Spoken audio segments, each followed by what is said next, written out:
အားလုံးပဲမင်္ဂလာပါ UK Match Day ရဲ့ Facebook နဲ့ YouTube Channel ကနေကြိုဆိုပါရစ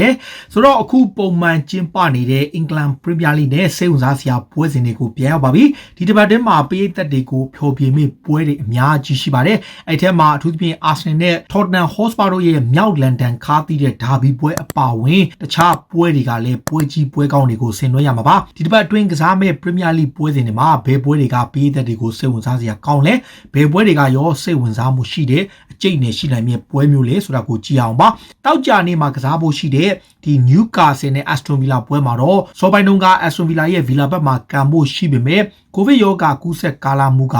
Newcastle အသင်းမှာဖြစ်ပွားနေတဲ့ကစားမ၄ယောက်အပြင်ဝန်ထမ်းတစ်ယောက်ပါကူးစက်ခံထားရလို့နောက်ဆုံးမှာ Premier League ကပွဲရွှေ့ဖို့ဆုံးဖြတ်ခဲ့တယ်ဆိုတော့အဲ့တောက်ကြနေ့ပွဲရွှေ့သွားတယ်စနေနေ့မှာကျွန်တော်တို့ပွဲကောင်း၄ပွဲရှိတယ်ဘာကြောင့်လဲဆိုတော့ဒီတစ်ပတ်ကလည်းဥရောပ Champions League နဲ့ Europa League ပွဲစဉ်တွေထပ်ရှိလို့ဒီ Champions League ကမဲ့အသင်းတွေတော်တော်များများဟာစနေနေ့မှာကံဖို့ရှိတယ်စနေနေ့ရဲ့အစောဆုံးဖြစ်ကျွန်တော်တို့ UK စံတော်ချိန်ဒီနေ့လယ်12နာရီခွဲမှာဘန်လီနဲ့ Everton ရဲ့ပွဲရှိတယ်ကာလိုအန်ချယ်လိုတီတို့တကယ်ကိုအရေးပါတဲ့ပွဲဘန်လီကလည်းပြီးခဲ့တဲ့ပွဲစဉ်ကမှနိုင်ပွဲရထားတယ်ဆိုတော့အန်ချယ်လိုတီအနေနဲ့ဒီနေ့ရာသီအစပိုင်းမှာ flying ဖြစ်လာခဲ့ပြီးမှနောက်ဆုံး9ပွဲမှာ4ပွဲထိရှုံးထားလို့ခြေစွမ်းလဲကျဆင်းနေတဲ့ Everton အနေနဲ့ဘလူးပုံစံပြန်ပြီးတုံ့ပြန်မလဲဘန်လီမှာလည်းအဓိကကစားမောက်တွေပြန်လာနေပြီဖြစ်တဲ့ကြောင့်အိမ်ကွင်းမှာဘလူးရမှတ်မျိုးရအောင်စွမ်းဆောင်မလဲဆိုတာကြည့်ရမှာပါဒီပွဲကတော့မြန်မာစံတော်ချိန်ည9:00နာရီမှာကံမယ်ကျွန်တော်တို့ Britain မှာဆိုရင်တော့ BT Sport ကနေအဓိကစပွန်ဆာပြသတာဖြစ်ပါတယ်နောက်ထပ်တစ်ပွဲကတော့မာဆန်နိုဂျင်ည9နာရီခွဲ UK မှာတော့ညနေ3နာရီမှာကမ်းမဲ့ Manchester City နဲ့ဖူဟမ်ပါ City အနေနဲ့လက်ရှိနေထားရခြေစွမ်းပိုင်းအရန်ကောင်းနေတယ်ဟိုတနေ့ကပိုတိုကိုတီးကြပေမဲ့အခုနောက်ပိုင်းမှာ City သင်းက clean sheet တွေရတဲ့ကစားပုံတွေကောင်းနေဂိုးသွင်းစွမ်းရည်ပြန်တွေ့လာတယ်ဒါပေမဲ့အခုလောလောဆယ်မှာတော့ဘန်လီကို9ဂိုးပြတ်နိုင်တာကလွဲရင် Manchester City အနေနဲ့ဒီဘက်နောက်ပိုင်းတွေမှာဂိုးတော့အများကြီးသူတို့မသွင်းထားသေးဘူးဒါပေမဲ့ခြေစွမ်းရတော့ City ကိုဖူဟမ်ရှင်နိုင်ဖို့ခက်တာပါတခုတော့ရှိတယ်ဖူဟမ်ကဟိုတနေ့ကမထင်မပဲနဲ့ Leicester ကိုဖူဟမ်ကနိုင်ထားတဲ့မှတ်တမ်းအရဘာမဆိုဖြစ်လာနိုင်တဲ့အခြေအနေမျိုးရှိတယ်ဒါပေမဲ့ခြေစွမ်းပိုင်းကတော့ကွာပါတယ် Manchester City ကဒီလက်ရှိနေထားရပြီးခဲ့တဲ့ရာသီတွေ့ထားခဲ့ FA Cup မှာလည်း4-0နဲ့နိုင်ထားသလိုသူတို့အနေနဲ့ပြီးခဲ့တဲ့တနှစ်ကျော်2013ကလည်း City ကလွယ်လွယ်ကူနဲ့နိုင်ထားတာပါလက်ရှိနေထားရဖူဟန်အနေနဲ့ဒီအဝေးကွင်းမှာတော့တောင့်ခံကစားဖို့ဆိုတော့အမေရိကန်ခက်ခဲပါတယ်ဒါ Man City အတွက်အိမ်ကွင်းလည်းဖြစ်တယ်ကစားမတွေကို rotate လုပ်နေတဲ့ဖက်ကွာဒီယိုလာကြောင့်အင်ရှင်အသင်းပဲအခြေအနေကောင်းတာပါဒီပွဲကမြန်မာစံတော်ချိန်ည9နာရီခွဲမှာကမှာပါဆိုတော့ UK မှာတော့ညနေ3နာရီပထမပွဲနဲ့ဒုတိယပွဲကို Britain နိုင်ငံမှာတော့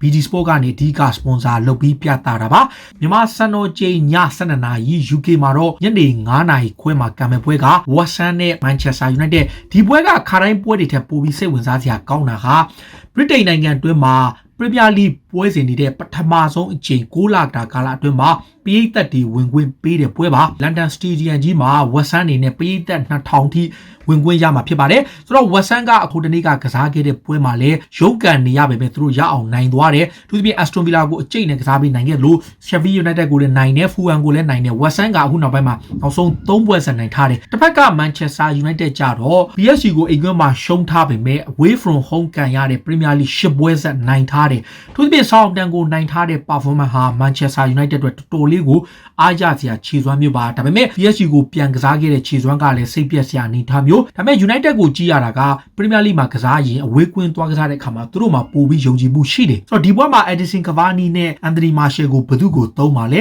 ဲဟိုတနေ့က Martial ရော Cavani ရောသုံးခဲ့ပေမဲ့နှစ်ယောက်လုံးဂိုးသွင်းခွင့်ဖြုံးခဲ့သလိုအထူးသဖြင့် Martial ရဲ့ဂိုးသွင်းမသေးကြမှုတွေက United ကို Champions League မှာရှုံးပွဲတွေ့စေခဲ့တယ်ဆိုတော့အခုဒီနှစ်သင်းကဟတ်တူဟတ်ရကြည့်ရင်ရော Manchester United ဟာ West Ham ရဲ့ကွင်းမှာတော့အမြဲတမ်း struggle ဖြစ်တယ်ပြီးခဲ့တဲ့ရာသီ United ကအင်ကွင်း Old Trafford မှာတကိုးစီသေးကြပြီးတော့ West Ham ကသူ့ရဲ့လန်ဒန်ကွင်းမှာ2ဂိုးပြတ်နိုင်တယ်တနစ်တုန်းကလည်း United ကသူ့ကွင်းမှာ 2-1 နဲ့နိုင်ပေမဲ့ West Ham ကသူ့ရဲ့လန်ဒန်ကွင်းမှာ 3-1 နဲ့နိုင်ထားတယ် West Ham ဟာ London Stadium မှာ0-0 3-1 2-0ဆိုတဲ့နောက်ဆုံး3ပွဲမှာ2ပွဲနိုင်1ပွဲတည်ကစားထားတယ်ဒါဟာ Manchester United အတွက်တကယ်ကိုခက်ခဲတဲ့ပွဲပါနောက်တစ်ခုကဒီပွဲပြီးရင် RB Leipzig နဲ့ Champions League အဝေးကွင်းသွားကန်ရဖို့ရှိတယ်ဒီပွဲဟာ United အတွက်ပိုအရေးပါတယ် Champions League ပြိုင်ပွဲကိုဝင်ရောက်ဖို့အရန်ကြိုးစားနေရတဲ့အချိန်အခုလိုမျိုးရှုံးထွက်အဆင့်ကိုတက်နိုင်ဖို့အတွက်လည်း United အနေနဲ့ဒီ Premier League ပွဲမှာလူချန်ကစားဖို့လိုတယ်ဆိုတော့ဒီနေရာမှာ Pogba, Donny van de Beek အပါအဝင်ကစားမတွေအပြောင်းလဲတွေ social ဘက်ကမြင်တွေ့ရနိုင်ပွဲရှိတယ် Marcus Rashford ကတော့ပခုံးတန်ရာကြောင့်ဒီပွဲပါဖို့မသေးကြဘူးလို့သတင်းတွေထွက်နေသလို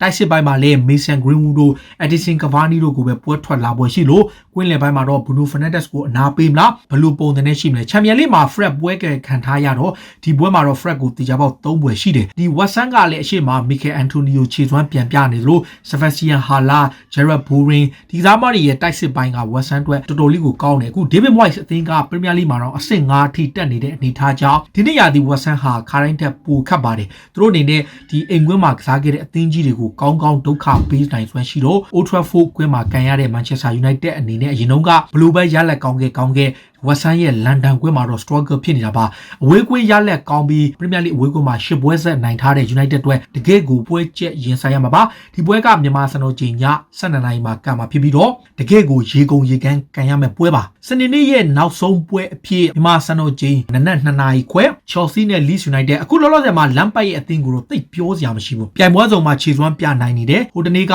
Spa ကိုတေးကြပေမဲ့ Chelsea ဟာဇက်တိုက်ရလက်ကောင်းနေတဲ့ Champions League မှာလည်း Sevilla လိုအသင်းမျိုးကို4ဂိုးပြတ်နိုင်ထားတယ်ဒီနေရာမှာ Chelsea နီးပြလမ်းပတ်အနေနဲ့4ဂိုးသွင်းထားတဲ့ Olivier Giroud ကိုပွဲထွက်ခွင့်ပေးမလားဆိုတာတော့မသိကြဘူးလို့သူပြောထားတယ်ဒါပေမဲ့လက်ရှိနေထားရ Chelsea ရဲ့ခြေစွမ်းပိုင်း Chelsea ကစားမတွေရဲ့စိတ်တပိုင်းဆိုင်ရာ Chelsea ကစားမတွေရဲ့ယုံကြည်မှုဟာအရန်ကိုမြင့်နေတယ်ပထမအသင်းကမန်ဒီတယောက်တည်းကစားခဲ့ပြီးတော့တသင်းလုံးနီးနီးပြောင်းခဲ့လဲ Sevilla ကိုဂိုးပြတ်နိုင်လို့ဒီကစားမတွေပါတဲ့အခါမှာလေ Chelsea ကပိုကောင်းလာတယ်အဲ့တော့ဒီနေ့ပွဲမှာတော့ Thiago Silva နဲ့ Zuma ပြန်ပါဖို့ရှိပြီးတော့ဘယ်ဘက်ချမ်းမှာ Manchester ညာဘက်ချမ်းမှာဒီ Reece James တို့ကွင်းလေက N'Golo Kante Hakan Ziyech အပါဝင် Mason Mount နဲ့ Tammy Abraham တို့ Timo Werner တို့ပြန်ကောင်းနိုင်တယ်ဒါပေမဲ့ဒီနေရာမှာနီးပြအနေနဲ့ Tammy Abraham ကိုသုံးပါလား Giroud ကိုသုံးပါလားဒါကတော့အဓိကစဉ်းစားစရာပါဒါပေမဲ့ Giroud ကိုကျွန်တော်ထင်တော့ Champions League ပွဲလောက်ပဲသုံးပြီးတော့ Tammy Abraham ကို Premier League မှာ3လောက်ပွဲရှိတယ်ဒါလမ်းပတ်အနေနဲ့တော့အခုလောဆယ်မှာ Giroud ကိုပွဲထွက်ခွင့်ပေးမယ်မပေးဘူးကအာမခံထားခြင်းမရှိဘူးလက်တလောနေထားရ Leeds က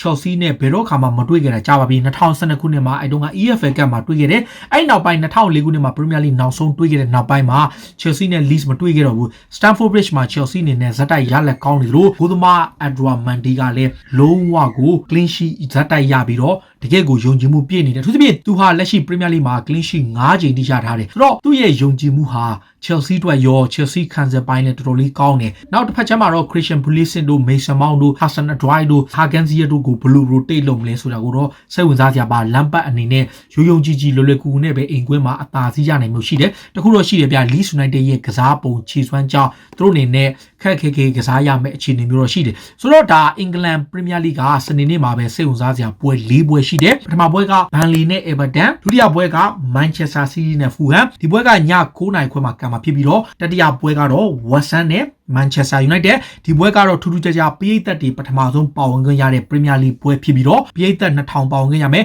နောက်ပွဲကတော့ Chelsea နဲ့ Leeds United Chelsea ပွဲကလည်း Stamford Bridge မှာပရိသတ်2000ပါဝင်ခွင့်ရမယ်ဒီနေရာမှာ Chelsea ပရိသတ်တွေကတပွဲအတွက်85ပေါင် charge လုပ်လို့ဆိုပြီးတော့ပရိသတ်တွေကတော့နည်းနည်းလေးတော့မကြေမနက်ဖြစ်နေတယ်ဘာပဲဖြစ်ဖြစ်ပါဒါစနေနေ့မှာကံမဲ့၄ပွဲကတော့တကယ့်ကိုစိတ်ဝင်စားစရာပွဲစဉ်တွေကြီးပါဆိုတော့ England Premier League ကအခုလောလောဆယ်ပွဲစဉ်30ပြီးမှ Tottenham Hotspur က6ပွဲနိုင်3ပွဲတည်တပွဲရှုံးရမှန်21မှတ်နဲ့ goal difference 12ဂိုးရထားပြီးထိပ်ဆုံးမှာဦးဆောင်နေတယ်လီဗာပူးကတော့6ပွဲနိုင်3ပွဲတည်တပွဲရှုံးသူတို့လည်း21မှတ်ရပြီးဂိုးကွာခြားချက်အကွာနဲ့ဒုတိယ Chelsea က19မှတ်တတိယဖက်က Leicester City က18မှတ်နဲ့ Stoke တာ West Ham ကတော့18မှတ်နဲ့အဆင့်5မှတ်ရပြီးတော့အသင်းကြီးတွေထဲမှာ Manchester United က16မှတ်နဲ့ဒီလက်ရှိမှာအဆင့်9နေရာမှာရှိပြီးတော့တစ်ဖက်ကလည်း Man City ကအဆင့်17 Arsenal ကအဆင့်14နေရာမှာရှိပါတယ်ဒါကတော့ Premier League ပွဲစဉ်တွေပါနောက်ဆုံး Premier League မှာတော့ Dominic Calvert-Lewin ကဂိုးများဆုံးသွင်းထားသူဖြစ်ထိပ်ဆုံးမှာရပ်တည်နေပါတယ်ဆိုတော့ပြည်သက်တွေအနေနဲ့ဒီတစ်ပတ်စနေနေ့ကံမဲ့ပွဲမှာဘယ်လိုခြေစွမ်းမျိုးပြနိုင်လဲဘယ်အသင်းတွေကအခြေအနေကောင်းနိုင်လဲဘယ်လိုရလဒ်တွေဖြစ်နိုင်လဲဆိုတာကိုကိုမတ်မှာဝင်ရောက်မှတ်ချက်ပေးကြပါလို့ပြောရင်ဒီကနေ့အစီအစဉ်ကိုဒီမှာပဲဆုံးသက်ပါစေအားလုံးကိုကျေးဇူးတင်တယ်နော်